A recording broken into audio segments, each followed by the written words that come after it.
Hello दोस्तों, मैं आकाश बाबू आप सभी का इस चैनल पर टारगेट ऑल एग्ज़ाम में फिर से स्वागत करता हूं। और जैसा कि मैंने आपको बताया था कि हम जो है कि डे बाय डे अपना एक एक टॉपिक करके और उस टॉपिक में हम किस तरीके से अच्छा कर सकते हैं वो बताएंगे। तो हम आज आपके लिए लेके आए UP triple S C exam 2025 को देखते हुए सिंधु घाटी सभ्यता का वो टॉपिक। मैंने आपसे वादा किया था कि हम कुछ ऐसा पढ़ाएंगे जो केवल और केवल आपके एग्ज़ाम में आएगा। तो हमने आज टारगेट किया UP triple S C PET का एग्ज़ाम। तो पैट के एग्ज़ाम में जितना भी सिंधु घाटी सभ्यता हमारा एक टॉपिक दिया है उससे आएगा, वो उसको आज हम क्लियर करने वाले हैं। तो ज़्यादा समय ना बिताते हुए हम चलते हैं अपने इस टॉपिक पर।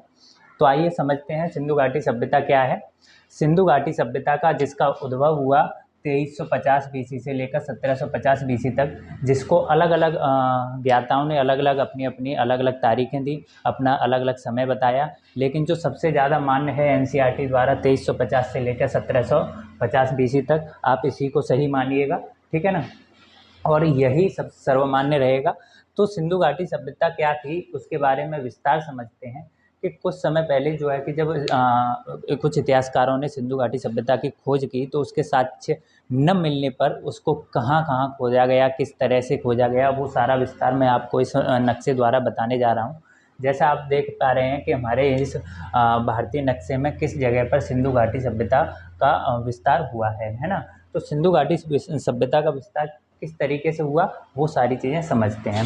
देखो, सभ्यता क्या होता है पहले ये समझते हैं। सभ्यता वो होता है जिसे हम प्राचीन समय में कोई चीज़ें होती हैं जिसको हमें ज्ञात नहीं है उनके बारे में, और वहाँ पर पहले कुछ रहा था, कुछ सभ्यता रही थी, कुछ लोग रहते थे जिनके बारे में हमको ज्ञात नहीं। तो ये सिंधु घाटी सभ्यता एक ऐसी सभ्यता थी जिसके बारे में हमें साक्ष्य मिले, लेकिन इनके साक्ष्यों को ना पढ़ पाया है आज तक कोई, ना समझ पाया है ना। क्योंकि ये केवल और केवल एक काल्पनिक सभ्यता है जिसे हम केवल इमेजिन करके इसको माना गया है कि यहाँ ये रहा होगा, खुदाई के समय हमने देखा कि यहाँ पर ये रहा होगा। अच्छा, इसका सिंधु घाटी सभ्यता या हड़प्पा सभ्यता नाम क्यों पड़ा? हड़प्पा सभ्यता नाम पहला हमारा ये रहता है कि हम जहाँ पर भी खुदाई करते हैं उस जगह पर जो सभ्यता मिलती है उसी जगह के नाम से उस सभ्यता को रख दिया जाता था। इसी वजह से सिंधु नदी के पास में और हड़प्पा शहर में जो खुदाई करी गई तो यहाँ पर क्या पाएगा कि हड़प्पा सभ्यता की जगह पर खुदाई करेगी तो हड़प्पा सभ्यता को हड़प्पा सभ्यता नाम दे दिया गया। आइए जानते हैं कि सिंधु घाटी सभ्यता का विस्तार कहाँ से कहाँ तक है। जैसा आपको यहाँ पर दिख रहा है, मादा शहर है जम्मू कश्मीर में, और मादा शहर जो चिनाब नदी के किनारे पर है, चिनाब नदी पर मादा शहर। और यहाँ पर आलमगीरी सबसे पूर्वी पश्चिमी शहर है। आलमगीरी हिडन नदी यूपी में पड़ता है, कहाँ पर? उत्तर प्रदेश में, ठीक है। और सबसे पूर्वी शहर है हमारा सुतकांगोडो जो दसेक नदी के किनारे पर है। यह पश्चिमी पाकिस्तान से बाहर है, अफगानिस्तान का शहर है सुतकांगोडो, ठीक है ना। तो सबसे विस्तार इसका पाया जाता है। अगर हम इस तरीके से देखते हैं इसके विस्तार को, तो सबसे उत्तरी जो हमारा शहर मिलेगा वो मिलेगा मांदा, ठीक है ना। और सबसे दक्षिणी जो शहर हम देखेंगे वो दामदाबाद है, दायमाबाद, जो महाराष्ट्र में है, प्रवरा नदी के पास में। कौन सी नदी के पास में? प्रवरा नदी के पास में, जो हम देख पा रहे हैं प्रवरा नदी के पास में, है ना। और सुतकांगोडोर शहर है यूपी में, जो सबसे पश्चिमी शहर है। और सबसे पूर्वी शहर नहीं, सबसे पश्चिमी शहर कौन सा? आलमगीरपुर, यूपी में, है ना। और सबसे पूर्वी शहर है सुतकांगोडोर जो हमारा दसक नदी के पास है। और आलमगीरपुर जो शहर है वो हिडन नदी के पास में है ना। कौन सी नदी के पास में? हिडन नदी के पास में। इस तरीके से हमारा इस सिंधु घाटी सभ्यता का विस्तार है। और हम यहाँ पर वो क्वेश्चन मैंने बताया था कि किस तरीके से हमको याद करने हैं। आपको एक बात बता दूं, आप जो है कि इस बोर्ड पे लिखे हुए को कम समझें और जो मैं क्या बोल रहा हूँ उस पर ज़्यादा ध्यान दीजिएगा, क्योंकि मेरे बोले हुए शब्द ही आपको याद करने की कोशिश कराएंगे। सबसे इम्पोर्टेंट है, मैंने कहा आपको क्लास में ही याद कराएंगे और क्या पढ़ना है। ये जो मैंने लिख दिया इससे बाहर UP triple S C PET में आपको नहीं मिलने का है। तो यही बस याद कर लेना और कह देना कि इससे बाहर ये क्वेश्चन आ गया अगर हड़प्पा सभ्यता टॉपिक से, तो मेरे से आगे मिल लेना। तो वही आज हम समझते हैं। तो हड़प्पा सभ्यता का सबसे उत्तरी शहर हम याद करेंगे मादा, चिनाब नदी के किनारे पर। सबसे पूर्व पश्चिमी शहर आलमगीरपुर, हिडन नदी यूपी में पड़ता है। दायमाबाद, प्रवरा नदी। दक्षिणी शहर होता है महाराष्ट्र में पड़ता है। ये कहाँ पर है? महाराष्ट्र में है। अच्छा, उसके बाद ये सुतकांगोडोर है दशक नदी के किनारे। कुछ महत्वपूर्ण शहर हैं जिनके बारे में हमको पढ़ना है और उन्हीं शहरों से यहाँ पर पूछा जाता है, ठीक है। जैसे हमारा रावी नदी पर हड़प्पा, हमारा ये रावी नदी के किनारे पर था। रोपड़ है, बनावली है, कालीबंगा है और लोथल हमारा गुजरात में पड़ता है। कालीबंगा राजस्थान का शहर है, रोपड़ हरियाणा का शहर है और मोहनजोदड़ो और चूंदड़ो इन दोनों शहरों को बहुत ही महत्वपूर्ण तरीके से, अच्छे तरीके से समझना है। यहीं से क्वेश्चन बनता है। इनको अच्छे से समझाने के लिए मैं एक आपके लिए ये बहुत ही अच्छा चार्ट बना के लाया हूँ। आप भी अपने नोट्स में इसी तरीके से बनाइएगा। किस तरीके से हमको इनको याद करना है वो बस आप मेरे साथ साथ बोलते रहिए, यहीं पर आपको याद करा के जाऊँगा, ठीक है ना। आप सबसे पहले देखो, थोड़ा जानते हैं, जब हड़प्पा सभ्यता की खोज करी गई तो चार्ल्स मैसन थे। उन्होंने इसका सबसे पहले संज्ञान दिया, नाम दिया था कि यहाँ पर कोई सभ्यता रही होगी, जिन्होंने चार्ल्स मैसन थे 1826 में। लेकिन ये सिद्ध नहीं कर पाए कि यहाँ पर कोई सभ्यता थी। लेकिन उनके बाद जब कनिंघम आए तो कनिंघम ने 1853 में यहाँ पर कुछ मोहरों का क्या किया, वो किया, यहाँ पर कुछ मोहरें प्राप्त करी। लेकिन जब इन मोहरों को प्राप्त कर ली लेकिन उनको सिद्ध नहीं कर पाए और ना उनको मोहरों को समझ पाए कि ये किस चीज़ की मोहरें थीं या क्या थीं और इनको किस तरीके से समझा जाए। कनिंघम भी इसमें असफल रहे थे। तो 1853 के बाद जब जॉन मार्शल ने आए थे, जॉन मार्शल ने के कहने पर जो राय बहादुर दयाराम साहनी थे, उन्होंने 1921 में इसकी खोज चालू की, हड़प्पा शहर की। कौन से शहर की? हड़प्पा शहर की। यहाँ पर हड़प्पा शहर पर जब हमको बहुत सारी चीज़ें प्राप्त हुई कि कुछ मूर्ति प्राप्त हुई जिन पर लिखी कुछ भाषा थी जिसको ना समझ पाए ना देख पाए, वो सभ्यता थी। वहाँ से हमको पता चला कि यहाँ पर कोई सभ्यता रही होगी। कब से? तो सबसे माननीय जब माना जाता है कि हड़प्पा सभ्यता की खोज किसने की, तो वो हम ये लेके चलेंगे राय बहादुर दयाराम साहनी 1921 में, ठीक है ना। और अगर सबसे पहले पूछता है कि सबसे पहले हड़प्पा सभ्यता का संज्ञान किसने दिया था, तो हम चार्ल्स मैसन 1826 में लेके चलेंगे, ठीक है। ये इंपॉर्टेंट क्वेश्चन आपका खत्म हो गया होगा। फिर उसके बाद राखलदास बनर्जी ने खोज की थी 1922 में, ठीक है, मोहनजोदड़ो की। तो उसके बाद राखलदास बनर्जी ने मोहनजोदड़ो शहर की खोज की 1922 में।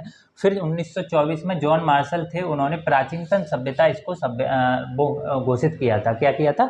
प्राचीनतम सभ्यता किया था। जब इसके बारे में सारी जानकारी पता चल गई और वैदिक सभ्यता, जिसको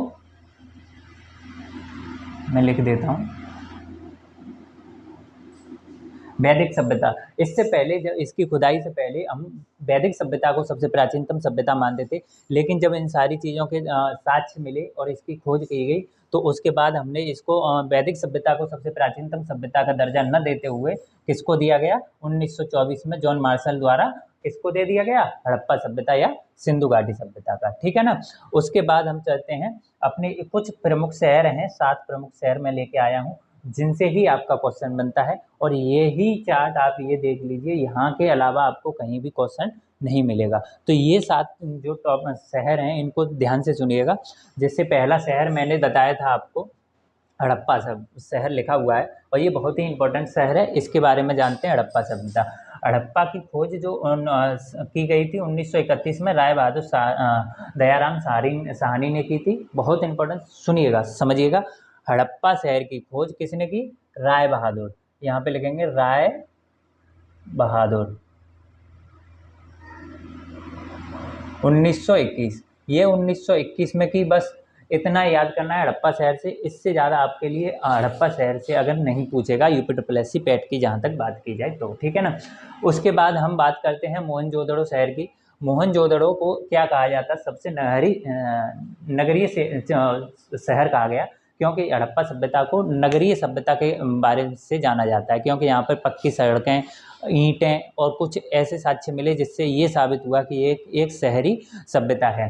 तो मोहनजोदड़ो को सबसे शहरी सभ्यता माना गया इसकी खोज के बाद। इसमें बहुत सारी ऐसी चीज़ें मोहनजोदड़ो में मिली जिससे ये साबित हुआ कि यह शहरी सभ्यता रही होगी।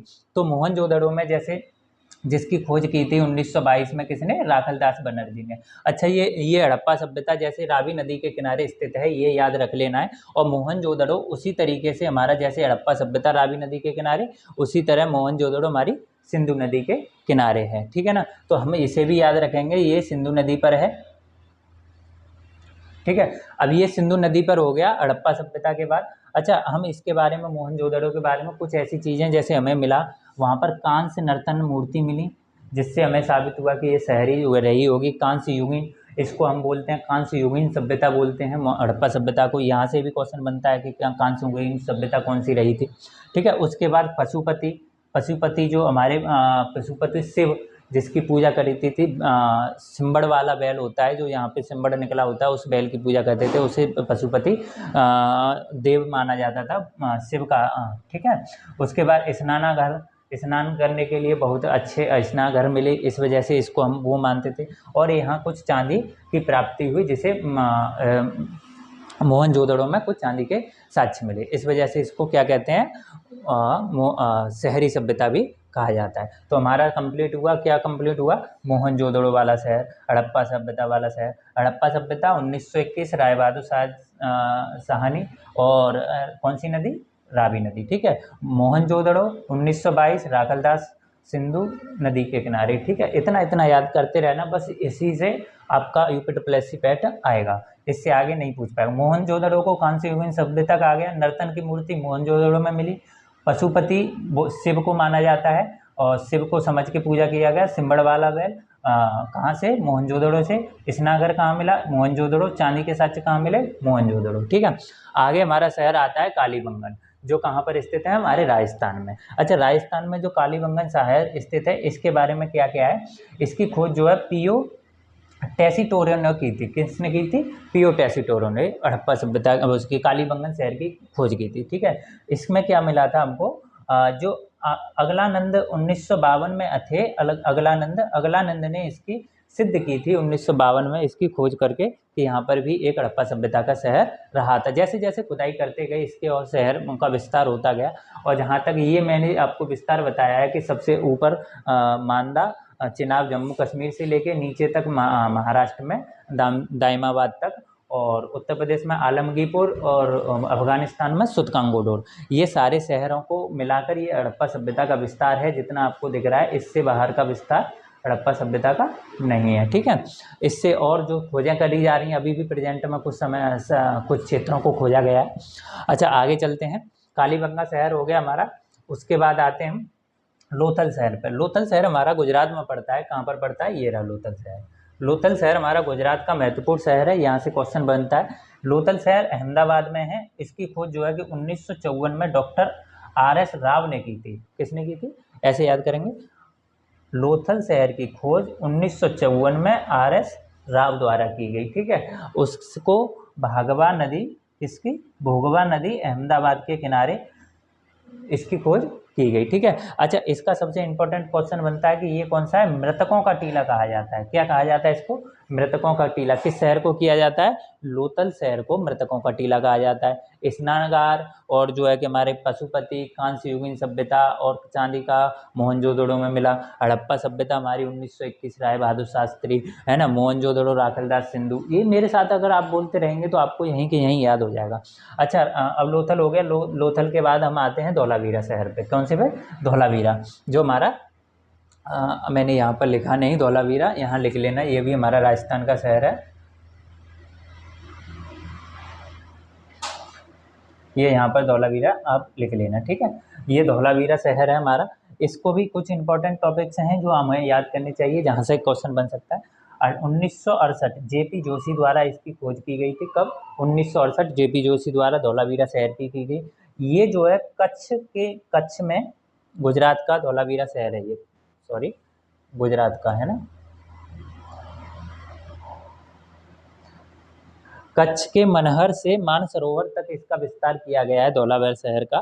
कहाँ से, कच्छ के मनहर से मानसरोवर तक इसको विस्तार किया गया है धौलावीरा शहर को। और यह दूसरा सबसे बड़ा शहर है धौलावीरा, जिसको जो है कि इसमें हड़प्पा सभ्यता में खोजा गया। इससे बड़ा शहर, पहला शहर था राखीगढ़, उसके बाद धौलावीरा सबसे इम्पोर्टेंट शहर बनता है और सबसे बड़ा शहर बनता है।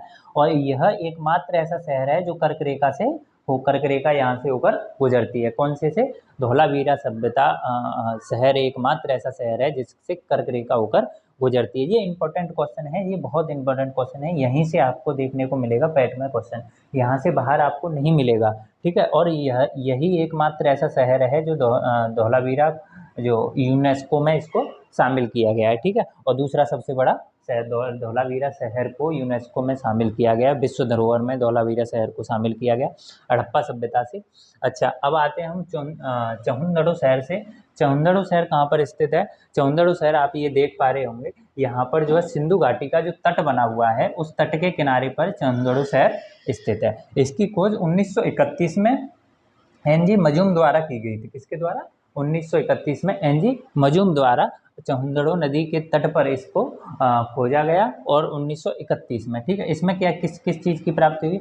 स्नानागार, लिपस्टिक, ठीक है, स्नानागार जैसे चीज़ें मिली हमको, श्रृंगार की चीज़ें मिली और लिपस्टिक के साक्ष्य यहाँ पर मिलते हैं चहुंदड़ो में, ठीक है। और उसके बाद और यहाँ पर किलेबंदी मिली। यहाँ पर कोई भी, ये एक ऐसा शहर था चहुंदड़ो जहाँ पर कोई भी किला या किले के साक्ष्य नहीं मिले, इसीलिए इसको किलेबंदी कहा गया, क्योंकि यहाँ पर कोई भी किलेबंदी नहीं मिली। बाकी के शहरों में किलेबंदी के साक्ष्य मिले हैं। अच्छा, तो ये होगा हमारा सारा के सारे वो शहर जो आपके लिए इम्पोर्टेंट हैं। एक बनावली शहर जो RS बिष्ट द्वारा खोजा गया। यहाँ से डायरेक्ट क्वेश्चन बनता है, बनावली शहर कहाँ किसने खोजा? RS बिष्ट। इससे अधिक आपको इसके बारे में नहीं पूछता है कि किसने की समय पीरियड। जो आपके लिए इम्पोर्टेंट है, कहाँ से कितना पूछा जा सकता है, वो सब मैं लेके आया। और जो है कि इसके बारे में थोड़ा सा और रह गया है, उसको हम जानते हैं, ठीक है। और उससे पहले आपको एक बार मैं रिवीजन करा दूं। हड़प्पा शहर का सबसे उत्तरी शहर मादा चिनाब जम्मू कश्मीर में, सबसे दक्षिणी शहर जो है दाइमाबाद महाराष्ट्र में, सबसे और पश्चिमी शहर आलमगीरपुर ईडन में, और सबसे पूर्वी शहर कौन सा हो गया? दशक सुतकांगोडोर अफगानिस्तान में पड़ता है।